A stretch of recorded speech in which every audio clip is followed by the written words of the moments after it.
جو یہودیوں کی طرف رسول بنا کر بھیجے گئے تھے، انہیں یہودیوں نے اپنے خیال میں سولی پر چڑھا دیا۔ السلام علیکم دوستو، تو کیا حال چال ہے آپ کے؟ میرا نام ہے وسیم اور آپ دیکھ رہے ہیں باس ریئیکشن چینل۔ آج ہمارے ویڈیو کا ٹاپک ہونے والا ہے مولانا اسرار احمد صاحب، جنہوں نے امام مہدی کا اپنے بیان میں ذکر کرایا اور عیسیٰ علیہ السلام کا کب نزول ہوگا اور کہاں سے فوجیں جائیں گی نکل کے جو بیت المقدس کو فتح کریں گی، اس بارے میں بات کریے۔ چلیے ہم دیکھتے ہیں۔ جب حضرت مہدی کی قیادت میں مسلمان صاحب ایمان اہل عرب یہودیوں اور عیسائیوں کی طاقت سے ٹکرائیں گے تو ان کی مدد کے لیے دو جانب سے اللہ تعالیٰ کچھ بھیجیں گے مدد۔ ایک تو آخری مرحلے میں مدد آئے گی، حضرت مسیح عیسیٰ ابن مریم کا نزول، جو یہودیوں کی طرف رسول بنا کر بھیجے گئے تھے، انہیں یہودیوں نے اپنے خیال میں سولی پر چڑھا دیا، لیکن اللہ نے فرمایا وما صلبوہ وما قتلوہ ولکن شبہ لہم بل رفعہ اللہ الیہ، اللہ تو اپنی طرف اٹھا کر لے گیا۔ اور احادیث صحیحہ جو کہ ہمارے ہاں متواترہ کے درجے میں وہ احادیث جو صحیحین کی ہیں، ان سے ثابت ہے کہ حضرت عیسیٰ ابن مریم دوبارہ زمین پر آئیں گے۔ اور یہودیوں کا سب سے بڑا سرغنہ جو خود مسیح ہونے ہی کا دعویٰ کر رہا ہوگا، مسیح الدجال، اسے حضرت مسیح قتل کریں گے۔ لیکن ایک دوسری حدیث سے معلوم ہوتا ہے کہ مشرق سے فوجیں آئیں گی حضرت مہدی کی مدد کے لیے۔ یخرجون ناس من المشرق یؤدون للمہدی یعنی سلطانہ، مشرق کی طرف سے فوجیں آئیں گی کہ جو مہدی کی حکومت کو مستحکم کریں گے۔ خراسان کا لفظ آتا ہے ایک دوسری حدیث میں، خراسان سے سیاہ عالم چلیں گے، انہیں کوئی نہیں روک سکے گا یہاں تک کہ وہ یروشلم میں جا کر نصب ہو جائیں گے۔ اور حضور کے زمانے میں اچھی طرح سمجھ لیجئے، ہند کسے کہتے تھے حضور کے زمانے میں؟ پاکستان ہند میں شامل نہیں تھا، سندھ و ہند، سندھ ایک مکمل ملک تھا، ہند اس کے بعد شروع ہوتا تھا۔ یہ راجپوتانے کا اور تھر کا ڈیزرٹ جو ہے، اس سے آگے جو ہندوستان ہے وہ ہند تھا۔ یہ جو ہمارا پاکستان ہے یہ ہمیشہ ہند میں شامل نہیں رہا، حضور کے زمانے میں بالخصوص سندھ و ہند، دریائے سندھ چلا آ رہا ہے۔ یہ ساری ٹریبیوٹریز جو پنجاب کے اندر اس کی ہیں، یہ سب ایک علیحدہ ملک ہے جو اس زمانے میں سندھ کہلاتا تھا۔ اور نمبر 2 یاد کیجئے، اس زمانے میں خراسان ایک علاقہ تھا جس میں موجودہ افغانستان کا 2/3، تھوڑا سا حصہ ایران کا، اور جہاں تک میں تحقیق کر سکا ہوں آج تک پاکستان کا بھی علاقہ، خاص طور پر مالاکنڈ ڈویژن جو اس خراسان میں شامل ہے۔ خراسان سے سیاہ عالم چلیں گے جو جا کر یروشلم میں نصب ہوں گے۔ یہاں بھی ایک نقطہ نوٹ کر لیجئے، پہلے بھی یروشلم ہم سے چھینا تھا، کس نے چھینا تھا؟ عیسائیوں نے، کروسیڈرز۔ واپس کون لیا، کس نے لیا؟ عربوں میں دم نہیں تھا، عرب عیاشیوں کی وجہ سے کھوکھلے ہو چکے تھے۔ واپس لینے والا صلاح الدین ایوبی، کرد خون۔ اب دوبارہ یروشلم لیا جا چکا، چھینا کن سے گیا؟ عربوں سے۔ عرب واپس لے سکتے ہیں؟ کوئی اندیشہ اگر ہو سکتا تھا عراق کے بارے میں کہ شاید اس کے ایٹمک دانت نکل آئے، جو سازش کی گئی، جس طرح اس احمق اور پاگل صدام حسین کو دام میں پھنسایا گیا۔ صدام 100 جال، دام کہتے ہیں جال کو، 100 اس میں جو پھنسا ہے تو اگلا پچھلا کھایا پیا سب پگلوا لیا۔ اور ہے ہی کون؟ اس کے پاس ایٹمک ہتھیاروں کا ذخیرہ موجود ہے، اور کسی کے وہ ایٹمک دانت بھی نکلنے نہیں دے رہے. پاکستان کے اوپر کتنا دباؤ, اور ہمیں نہیں پتا کتنا کچھ دباؤ قبول کیا جا چکا. یہ تو سبھی مانتے ہیں. کیپ کر دیا گیا, روک دیا گیا, آگے تو نہیں بڑھ رہا, یہ تو سبھی مانتے ہیں. رول بیک بھی ہو گیا یا نہیں کچھ پتہ نہیں. لیکن کسی صورت یہ نہیں تسلیم کریں گے, قبول کریں گے کہ کسی مسلمان ملک کے پاس ایٹم بم آ جائے. یہودیوں کے پاس ذخیرہ موجود, سب جانتے ہیں. بہرحال یہ جان لیجئے اس علاقے سے امید ہوتی ہے سندھ اور خراسان. حالات بہت خراب ہیں ہمارے, اور حالات بہت خراب ہیں افغانستان کے بھی, لیکن حالات کے بدلتے اللہ تعالیٰ کی مشیت کے تحت دیر نہیں لگا کرتی. سیرت نبوی میں مجھے نظر آتا ہے سن 10 میں 10 نبوی ہجرت سے 3 سال پہلے, 2.5 سال پہلے, کہیں سے کوئی امید کی کرن نظر نہیں آتی تھی کہ عرب میں اسلامی حکومت قائم ہو جائے گی. 10 برس ہو چکے محمد الرسول اللہ کو دعوت دیتے ہوئے, اور ابھی تک بمشکل 125 آدمی ہے. اپنے بل پر, اپنے طاقت پر مکے میں رہ بھی نہیں سکتے. کیسے ہو جائے گا, کہاں سے ہو جائے گا؟ میں آج پوچھتا ہوں, کوئی سر بتائے, کہیں سے کوئی امید کی کرن اس وقت نظر آتی ہے؟ اس ماحول میں لے جائیے. اگلے 3 سال میں کیا ہو گیا؟ پہلے سال 6, اگلے سال 12, اس سے اگلے سال 72, اور بیعت عقبہ ثانیہ, ہجرت, اور وہاں سے اب حضور کی طرف سے شروع ہو گیا انیشیٹو.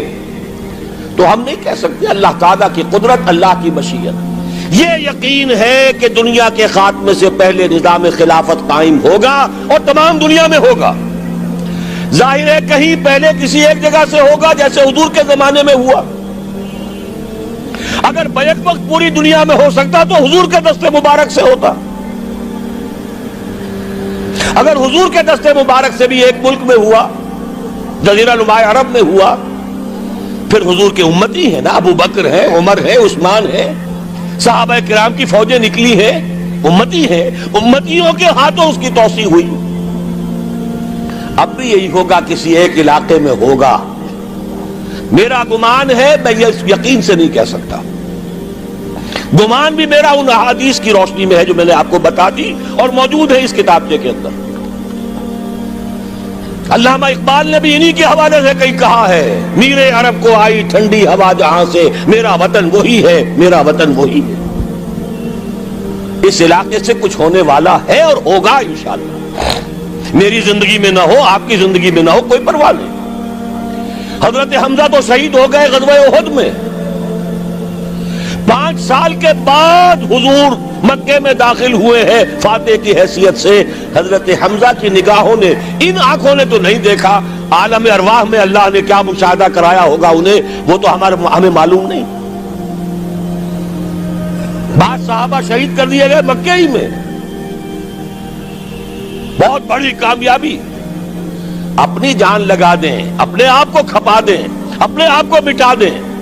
جس طرح روڑی کوٹ کر بنیادوں میں بھر دی جاتی ہے, ہماری ہڈیوں کا چورا بنا کر اور ہمارے خون کے اندر اسے گوندھ کر اگر وہاں ڈال دیا جائے, اس سے بڑی سعادت کوئی نہیں. اس پر تعمیر ہو خلافت علی منہاج النبوہ کی, ہم اس کی بنیاد کے اندر دفن ہو جائیں, یہی بہت بڑی سعادت ہے. لیکن یہ ہوگا. میں نے عرض کیا تھا کہ یقین ہے مجھے کہ ہوگا, اور ہر صاحب ایمان کو یقین ہونا چاہیے کہ ہوگا. باقی یہ کہ یہ آثار ہیں اور احادیث بھی ہیں, اور 400 برس کی تاریخ بھی بتاتی ہے کہ یہیں سے ہوگا. 1000 برس تک سارے مجددین امت عالم عرب میں پیدا ہوئے. 11ویں صدی کا مجدد اعظم شیخ احمد سرہندی کہاں دفن ہے؟ سرہند میں, ہندوستان میں. 12ویں صدی کا مجدد اعظم شاہ ولی اللہ دہلوی کہاں دفن ہے؟ دہلی میں. 13ویں صدی کا مجدد اعظم سید احمد بریلوی، ان کی تو قبر بھی معلوم نہیں ہے، لیکن ان کا خون جذب ہوا دریائے کنہار میں، اور ان کے سینکڑوں ساتھیوں کی لاشیں اس بالا کوٹ کے مقام پر۔ 14ویں صدی کے مجدد اعظم شیخ الہند، لیکن ان کے ساتھ ساتھ اتنے اعظم رجال، علامہ اقبال جیسا مفکر، مولانا مودودی جیسا مصنف، مولانا الیاس جیسا مبلغ، کہیں اور ہمیں دکھا دیجئے آپ۔ میں کل کہیں عرض کر رہا تھا، دیکھیے پہلے جو ہے 1000 برس تک ہر خیر ہندوستان میں باہر سے آ رہا تھا۔ معین الدین اجمیری باہر سے آ رہے ہیں، شیخ علی حجویری باہر سے آ رہے ہیں، سندھ میں جتنے اولیاء دفن ہیں سب کے سب باہر سے، ایران سے چلے آ رہے ہیں۔ لیکن جیسے ہی 11ویں صدی شروع ہوئی، ریورس ہو گیا آرڈر۔ اب سلسلہ مجددیہ نقشبندیہ اب ہندوستان سے نکل کر پھیل رہا ہے، پورا افغانستان، پورا ترکستان، تمام یہ ترک ریاستیں جو آزاد ہوئی ہیں ابھی USSR کے خاتمے کے بعد، یہاں تک کہ سائپرس، جزیرہ قبرص، پورا ترکی جو اب بھی ہے موجودہ ترکی، سلسلہ مجددیہ نقشبندیہ کہاں سے چلا؟ ہندوستان سے پھیل گیا پورے عالم اسلام۔ مفکر، علماء دین اور تمام علوم دینی کا مجدد شاہ ولی اللہ دہلوی، خالص ترین جہاد فی سبیل اللہ دور صحابہ کے بعد جماعت مجاہدین جام شہادت نوش کیا، سینکڑوں ہمارے مجاہدین۔ پھر 14ویں صدی میں اقبال جیسا مفکر، مودودی جیسا، دوبارہ دوہرا رہا ہوں، مصنف، مولانا الیاس جیسا مبلغ، مجھے تو کہیں نظر نہیں آتا۔ تمام مسلمان ممالک آزاد ہوئے، کہیں اسلام کا نام نہیں لگا، نہ سرکاروں نے نعرہ لگایا، نہ کہیں کسی اور نے نعرہ لگایا۔ عربوں نے بھی عرب نیشنلزم کا نعرہ لگایا، اسلام کا نعرہ نہیں۔ تحریک پاکستان میں نعرہ لگا، پاکستان کا مطلب کیا؟ لا الہ الا اللہ۔ صبح عرض کر چکا ہوں، تحریک خلافت پوری دنیا میں کہیں نہیں، صرف بر عظیم پاک و ہند میں۔ اور کیسی تحریک خلافت کہ ہندو شریک ہوئے، گاندھی شامل ہوا، پورے ہندوستان کو جس نے گنجا دیا۔ یہ دوسری بات ہے کہ جب خود مصطفیٰ کمال نے ختم کر دیا تو اب کیا کرتے؟ مدعی سست گواہ چست۔ نوٹ کرنے کی بات ہے، کچھ آثار ہیں، 400 سال کی تاریخ ہے، بتا رہی ہے پاکستان کا قیام خود ایک معجزہ۔ یہ ساری چیزیں مشیت ایزدی میں کسی بڑے خیر کا پیش قدمہ پیش۔ تو دیکھا دوستو آپ نے کہ یہ امام مہدی جب آئیں گے اور کیسے عیسیٰ علیہ السلام کا نزول ہوگا، اور وہ دجال کو جا کے وہ ماریں گے، اور کہاں سے فوجیں نکلیں گی؟ افغانستان اور خراسان، وہاں سے فوجیں نکل کے جو وہاں جا کے بیت المقدس کو جو فتح کریں گے۔ جیسے پہلے وہ دیکھ لو، پہلے عیسائیوں نے قبضہ کرا تھا، انہوں نے بتایا، جیسے مولانا نے، عیسائیوں نے قبضہ کرا تو کس نے چھڑایا تھا؟ صلاح الدین ایوبی نے۔ اور اب یہ عربوں سے تو کہنا ہی کیا، عربوں سے تو کچھ ہونا ہی نہیں ہے، کیونکہ وہ آج اتنی بری حالت ہو رہی ہے وہاں، اس قدر مارا جا رہا مسلمانوں کو، تو عربوں کو کوئی لینا دینا نہیں ان سے۔ وہ تو یہ سمجھ کے بیٹھے گا کہ ہمارا کوئی لینا دینا نہیں، اس سے بیت المقدس سے کوئی مطلب ہی نہیں سمجھتے وہ لوگ۔ تو وہاں کے جو حکمران ہیں، سبھی کو نہیں کہہ رہا ایسا، وہاں کے حکمران ایسے ہو گئے،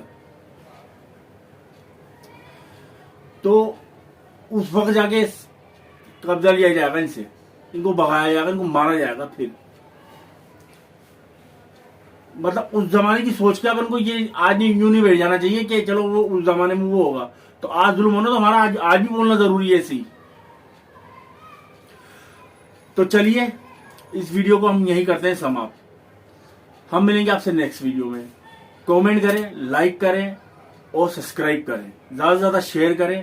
ہم ملیں گے کل، اللہ حافظ۔